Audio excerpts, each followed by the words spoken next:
अहिले नक्साल स्थित नक्साल पोखरीको प्राङ्गणमा छु।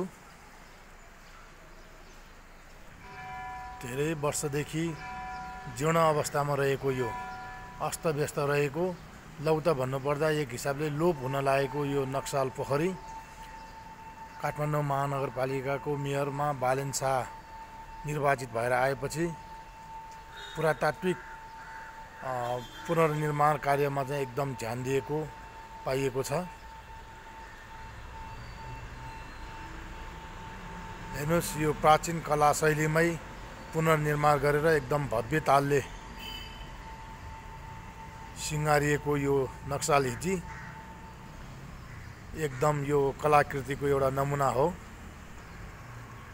सम्भवतः बालेन शाह निर्वाचित नभएको भए यो यसरी विकास हुने सम्भावना एकदम कम थियो।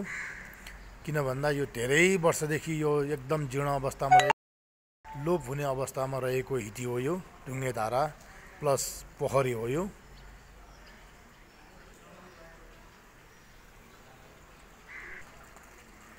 युवा वर्गको हातमा देश परेपछि कसरी विकास हुन्छ भन्ने एउटा ज्वलन्त उदाहरण हो यो।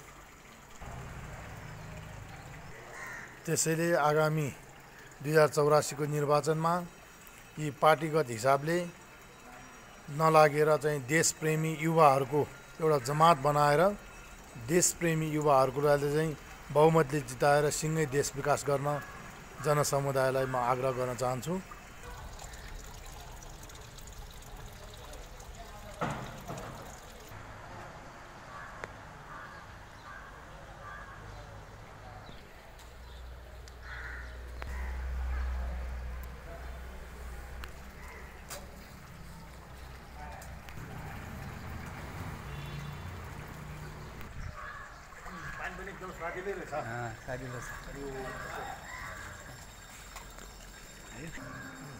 आगामी 2084 को आम निर्वाचनमा यस्तै देशप्रेमी युवाहरूलाई जिताएर देश विकासमा सहयोग गर्नुहुनेछ भनेर म सम्पूर्ण देशवासी आम समुदायलाई अपिलका साथ म भिडियो यहीँ टुङ्ग्याउँछु। हस्त, नमस्ते।